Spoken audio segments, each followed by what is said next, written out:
I grew up participating in the youth work of Regnum Christi that we call ECYD.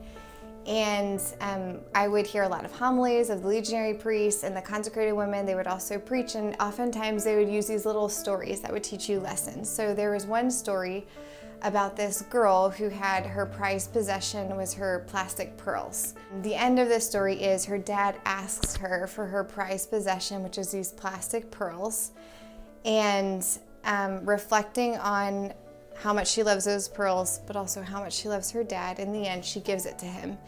And he gives her in return a real pearl necklace. And I don't know if I ever really got the message of like, if you give God things, he gives you something more real and beautiful. I just love that she got real pearls because I loved pearls. So I grew up hearing that story probably more than once. And then when I was in high school, I was invited to a discernment program, which I was open to maybe one day discerning my vocation, but I just didn't think I needed to think about it then.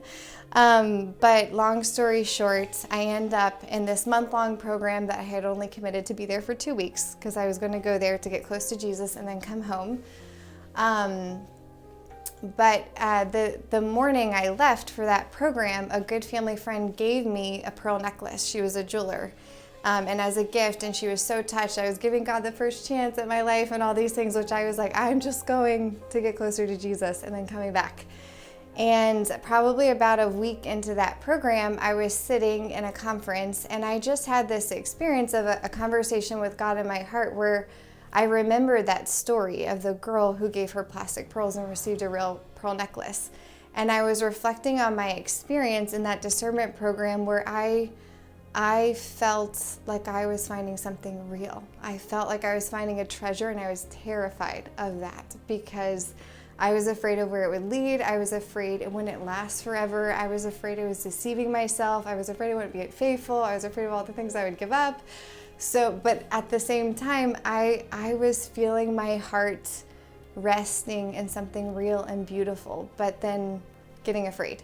And I just saw that image again of this father asking, will you give me your plastic pearls? They're good, they're beautiful, but I have something more real for you that is a treasure for you. And actually your heart resonates with that treasure that it is. And when I realized that in connection with this path of discernment that I felt God was confirming, I do want you to pursue this. I do want you to be open to this, and even to acknowledge something in me wants this too. And it's so real. And then I realized the morning I left for this program, I received a real pearl necklace. I had never had real pearls ever in my life, but that morning that I left, I received a pearl necklace. And I just felt this peace and joy rush into my heart and acceptance of like, okay, I am going to actually be open to this and pursue this vocation to see if it's what you want for me.